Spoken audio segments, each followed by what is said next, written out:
जय हिंद। तो आज हम लोग देखेंगे क्लास 10th का फिजिक्स का पहला चैप्टर, जिसका नाम है प्रकाश का परावर्तन। इसको इंग्लिश में रिफ्लेक्शन ऑफ लाइट बोला जाता है। रिफ्लेक्शन यहाँ पे एल रहेगा, रिफ्लेक्शन ऑफ लाइट। यहाँ पे अब देखिए, पहला ये प्रकाश का परावर्तन जानने से पहले हम लोग जानेंगे कि लाइट क्या होता है। उसके बाद बेसिक जानकारी पहले लेंगे, उसके बाद प्रकाश के परावर्तन के बारे में पढ़ा जाएगा। तो देखिए, पहला हम लोगों का हेडिंग हो जाएगा लाइट, यानी प्रकाश क्या है। प्रकाश ऊर्जा का एक रूप है जिसकी सहायता से हम किसी वस्तु को देखते हैं, यानी हम किसी वस्तु को देखते हैं। उसके बाद यानी प्रकाश वह ऊर्जा का रूप है जिसकी सहायता से हम वस्तुओं को देख पाते हैं।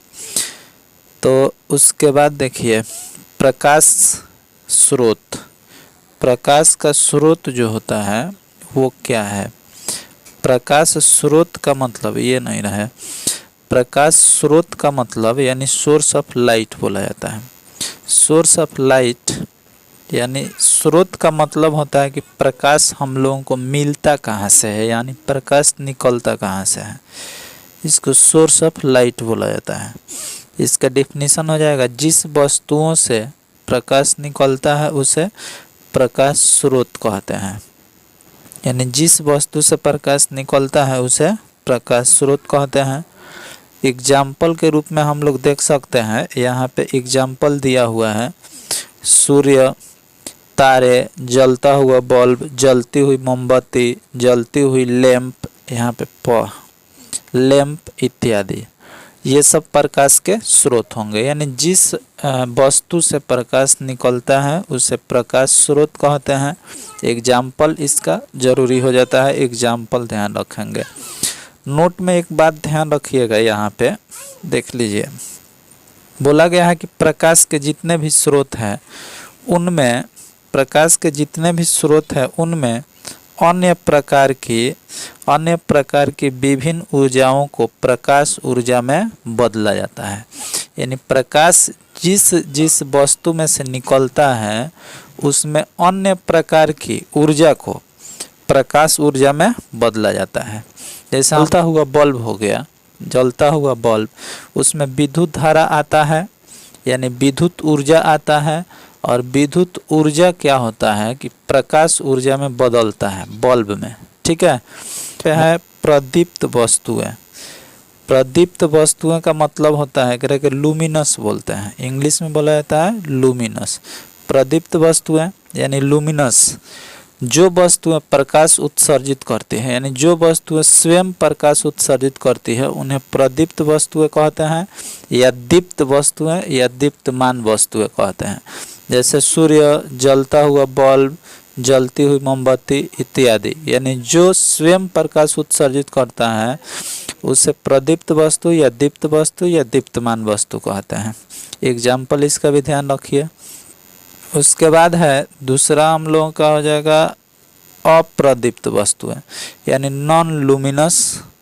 तो जो वस्तुएं स्वयं कोई प्रकाश उत्सर्जित नहीं करती है उनका उल्टा है। प्रदीप्त का उल्टा का चीज हो जाएगा अप्रदीप्त। उन्हें अप्रदीप्त वस्तुएं कहते हैं। एग्जाम्पल के रूप में यहाँ पे देख सकते हैं आप लोग, लिखा है चंद्रमा, टेबल, कुर्सी, पुस्तक इत्यादि। तो चंद्रमा, कितना बच्चा समझ जाता है लोग कि चंद्रमा दीप्तमान वस्तु है। ठीक है, यानी प्रदीप्त वस्तु है। चंद्रमा अप्रदीप्त वस्तु है। चंद्रमा जो होता है उसका खुद का प्रकाश नहीं होता है। ठीक है, खुद का प्रकाश चंद्रमा का नहीं होता है, इसलिए चंद्रमा जो है वो अप्रदीप्त वस्तु में रखा गया है चंद्रमा को। अब देखिए, यहाँ पे नेक्स्ट हम लोग देखेंगे प्रकाश की किरणें, यानी रेज ऑफ लाइट। इसका डेफिनेशन हो जाएगा, एक सरल रेखा पर चलने वाले प्रकाश को प्रकाश की किरण कहते हैं।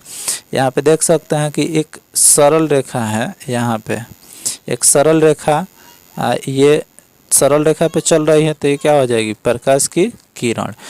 ये तीर का जो निशान बनाया गया है, तीर का, यहाँ पे तीर का निशान, तो सरल रेखा पर तीर का जो चिन्ह होता है वो किरण का दिशा बतलाता है।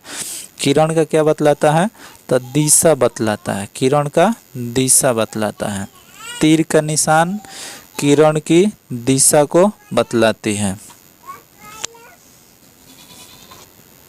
इसके बाद है प्रकाश का किरण पुंज, यानी बीम ऑफ लाइट किसे कहते हैं। तो प्रकाश की किरणों के समूह को, यानी एगो किरण ना, अब एक से ज़्यादा अगर किरण आ जाएगा ज़्यादा, तो उसको क्या चीज बोलेंगे? प्रकाश का किरण पुंज कहते हैं। यानी जैसे टॉर्च में से निकलता है लाइट, तो उसमें से एक किरण नहीं निकलता है, उसमें से बहुत सारे किरणों का समूह निकलता है। यानी टॉर्च में से जो प्रकाश निकलता है उसको हम लोग बीम ऑफ लाइट बोल सकते हैं। ये अब देखिए किरण पुंज 3 प्रकार के।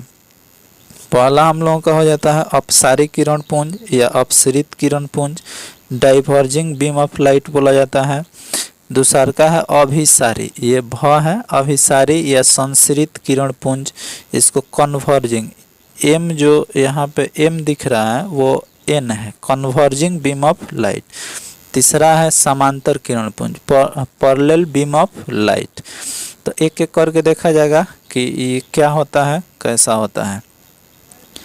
अब देखिए यहाँ पे अपसारी किरण पुंज, जिस किरण पुंज की सभी किरणें एक बिंदु से निकल कर आगे फैलती जाती है उसे अपसारी या अपसरित किरण पुंज कहते हैं। यहाँ पे देख सकते हैं एक बिंदु ओ से निकल के ये ए पे गया है, दूसरा का बी पे गया है, तीसरा का सी पे गया है, तीसरा का सी पे गया है। तो इसको हम लोग क्या चीज बोलेंगे? अपसारी किरण पुंज चाहे अपसरित किरण पुंज। दूसरा हो जाता है अभिसारी या संसरित किरण पुंज।